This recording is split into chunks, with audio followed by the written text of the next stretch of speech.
Por que olhar para a nossa saúde mental e emocional é tão importante nos dias de hoje? É sobre esse assunto que a gente vai falar nesse vídeo.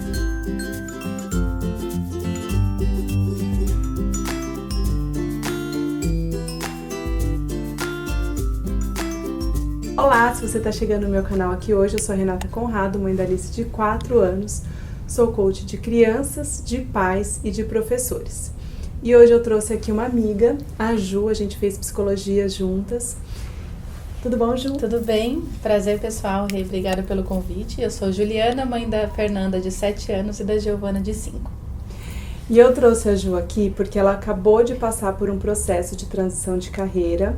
Ela saiu de uma grande empresa e montou o negócio dela sobre o cuidar da saúde física e mental das pessoas. Ju, explica pra gente, o que fez você passar por essa transição e o que é seu trabalho hoje?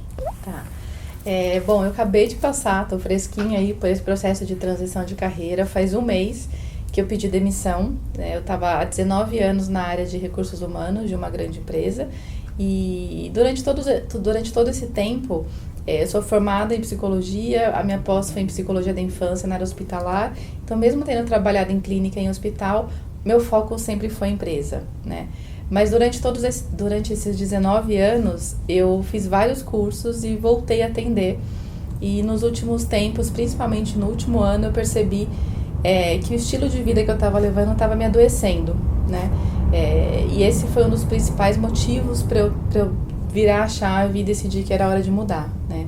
Eu fiz várias pesquisas, vários estudos e comecei a ver que o impacto não era só comigo na minha vida, né? Isso é uma realidade, infelizmente, do mundo atual.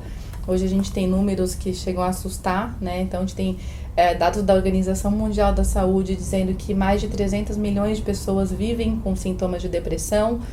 São mais de 800 mil mortes por ano de pessoas que se suicidam. Então é como se uma pessoa a cada 40 segundos se suicidasse, e a cada uma pessoa que consegue se matar, são mais de 20 tentativas. Nossa. E quando eu vi esses dados, eu primeiramente foquei no mundo corporativo, que era a minha realidade, que eu estava acompanhando o adoecimento das pessoas, mas eu percebi que é no mundo, né, que isso está acontecendo, não só em grandes empresas, como empresas familiares, em pessoas que não trabalham empresas com crianças, com adolescentes. Então, é uma crise realmente no mundo. Eu brinco que é um sintoma invisível, né? Então é uma epidemia invisível. Muitas pessoas, infelizmente, não procuram ajudas por medo ou por vergonha. Infelizmente, hoje em dia a gente ainda passa por isso. E quando eu vi esses impactos, eu comecei a reparar que eu tinha 2 opções: ou continuar adoecendo, ou transicionar e fazer essa transição de carreira e cuidar das pessoas que estão adoecendo.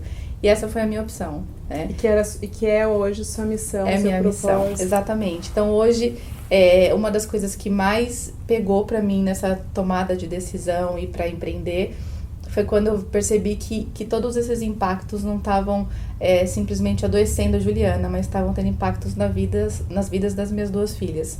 E eu falei, não, é hora de parar, é hora de prestar atenção realmente que tipo de vida que eu tô levando, que exemplo que eu tô dando para elas, que impacto na vida delas isso tá causando. Olha isso que a Juliana tá falando, o quanto isso é importante. Você ter uma saúde mental e emocional equilibrada, mais tranquila, impacta diretamente na vida dos seus filhos. Às vezes, seu filho está tendo alguma questão comportamental, às vezes está com dificuldade de alimentar. Então, o que isso pode ter a ver com o que você está passando, né, Ju? Sim. E às vezes a gente julga muito as crianças e a gente não olha pra gente. Sim, e é muito engraçado, porque a gente tem... Minha formação foi com foco em psicologia infantil. Uhum. Então, por muitos momentos, eu me via ali entre a teoria e a prática, sabe? Tentando mudar ou tentando ter atenção a pequenas falas das minhas filhas e eram, assim, gatilhos que eu falava, é hora de mudar, né? A ponto de uma delas falar, mamãe, você não fala mais, depois que eu mudei, né? Que eu fiz a transição de carreira, você não fala mais com aquelas suas amigas que falavam inglês? E aí eu falei, por quê? Ela, porque elas eram muito chatas. E é óbvio que ela acharia as minhas amigas chatas, porque vira e mexe eu tinha que entrar em reunião enquanto eu estava com elas, ou saía de manhã correndo, ou voltava do trabalho e alguém me ligava, né? Não era sempre, né? E eu procurava que isso não fosse sempre, colocava limites, mas o que eu mostrava para elas era: você talvez falar inglês ou ter esse contato é chato, porque essas pessoas tiram o tempo da minha mãe, tiram essa tranquilidade da gente acordar com calma, de fazer o que a gente gosta, de repente sair da escola e fazer um passeio bacana e coisas que privavam elas. Então, para alguns pais, isso pode passar desapercebido, mas cada vez que eu tinha algum tipo de comentário, eu olhava e dizia: é hora de mudar minha vida. E um ponto importante é que não é que todo mundo tem que sair pedindo demissão, né? As pessoas... até isso que eu ia falar, gente, não é isso. Não é isso. Ou não... assim, se pra você for, se planeje para isso. Sim, se planeje, né? Tenta encontrar o que te faz bem pro coração, o que brilha seus olhos, né? Que muitas vezes a gente acaba não se arriscando, sendo feliz, porque a gente não sabe o que a gente gosta, o que nos deixa feliz. Então, busque alguém que te ajuda nesse sentido. Sim, isso é muito importante, porque as pessoas me perguntam isso. Então você pediu demissão para resolver um problema? E eu digo que não. Eu gostava muito da área de RH, gosto ainda, da empresa que eu trabalhava, da atividade que eu fazia, mas eu já tinha um processo de autoconhecimento meu e sabia qual era a minha missão, meu propósito de vida. Então chegou um momento que aquilo me fazia sofrer, né? Eu falava assim: eu gosto das duas coisas, mas tem mais pessoas que eu posso impactar e mudar nesse outro caminho de vida. E foi daí a escolha. Tem pessoas que são felicíssimas no mundo corporativo, em ambientes de empresas familiares, enfim. Eu acho que o importante é isso que você falou. Quando a gente faz o que a gente gosta e ter essa clareza, a gente passa para os nossos filhos uma leveza e dá também a eles a oportunidade de escolher. Né? Como você falou, eles são uma página em branco. Então, nós somos aí os principais exemplos que eles têm. E muitas vezes a gente não sabe, até com essa angústia, a gente não sabe como lidar com essas questões que a gente está passando por conta da correria do dia a dia. E algumas vezes, se você parar para pensar, isso veio da sua infância. Você não teve uma base socioemocional, seus pais não tinham informações sobre isso, seus professores não tinham informações sobre isso. Então isso acarretou alguns problemas na vida adulta. Quando a gente passa por alguma situação difícil e a gente não sabe como lidar com isso, a gente sofre, a gente entra em depressão, a gente tem que tomar remédio. Isso tudo pode ser trabalhado desde a infância. E olha a importância de você estar bem para você poder cuidar do seu filho, cuidar da sua filha, do seu aluno, né? Ou se você é cuidador, cuidar da sua criança. Então, cuida de você para você ter mais paciência, ter mais foco e conseguir trabalhar essas questões com seu filho. Seja para dar mais autonomia, porque quando a gente está estressado na correria, a gente quer que acabe logo. E criança tudo é mais devagar. E quando a gente dá autonomia, ela cresce com mais chance de fazer boas escolhas, porque ela errou, ela testou na infância. E a infância é a melhor época para a gente testar, para a gente errar, porque não tem grandes impactos, né? Na vida adulta... Principalmente financeiro. Principalmente financeiro. Então, assim, ela pode testar, deixa seu filho testar, deixa ele explorar e cuide do emocional do seu filho. Ajude ele a entender e compreender e saber lidar com as suas emoções. Então, é isso que é super importante, né, Ju? Sim. E o quanto isso hoje impacta muitos adultos. Muito. E que acaba levando a esses problemas que você falou, que a Organização Mundial da Saúde coloca, né? Sim. Eu acho que isso é importante demais, né? E aí não é responsabilidade só dos pais, você falou muito bem. As pessoas que têm o contato com a criança, sejam cuidadores, as escolas principalmente, né? Os pais têm muito...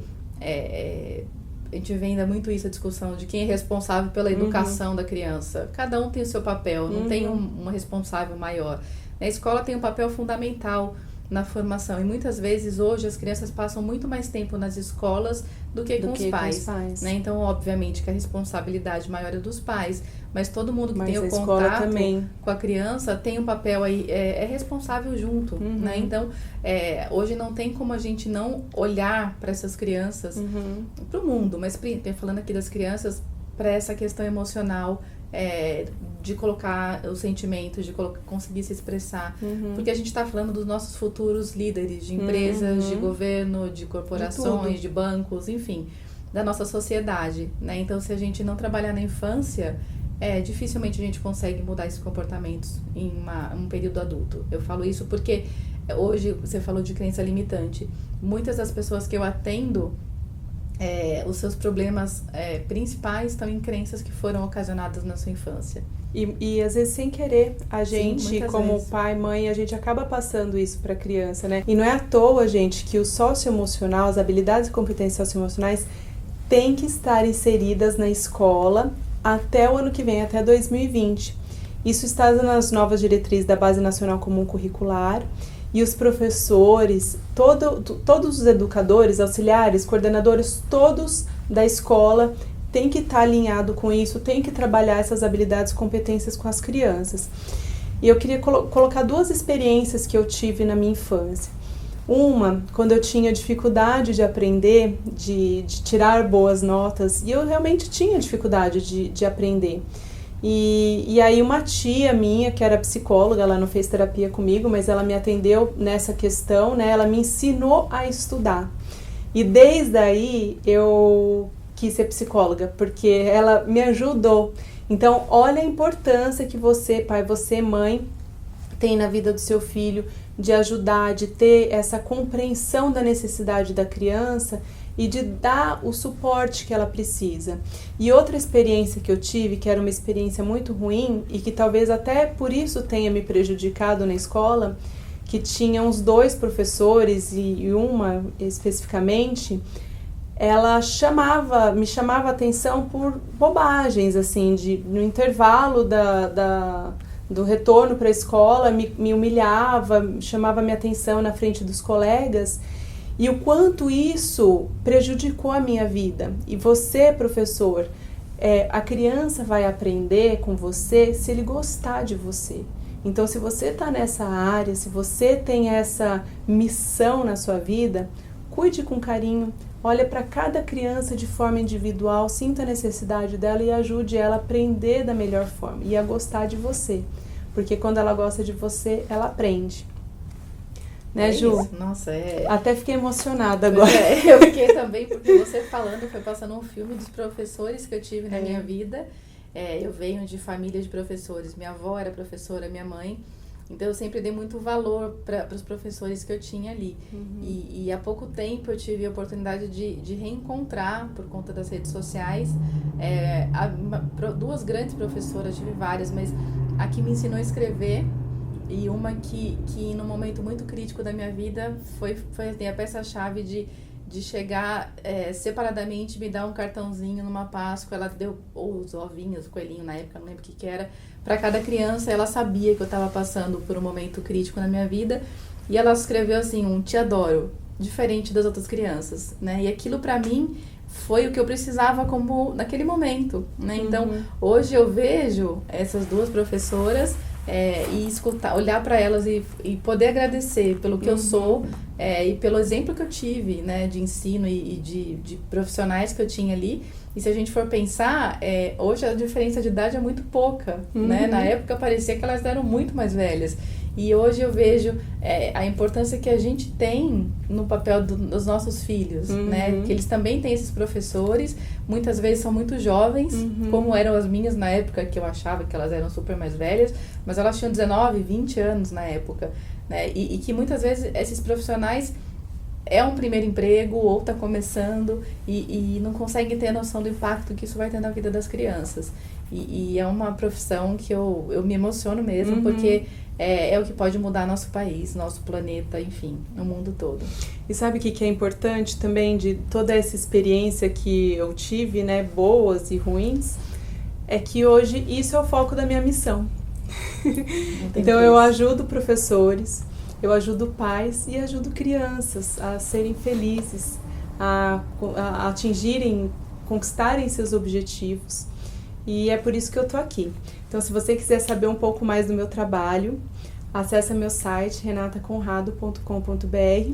E Ju, e o seu trabalho também? Sim, meu site é julianariscala.com e eu vou pedir para recolocar aqui meu canal e as redes sociais aqui na descrição.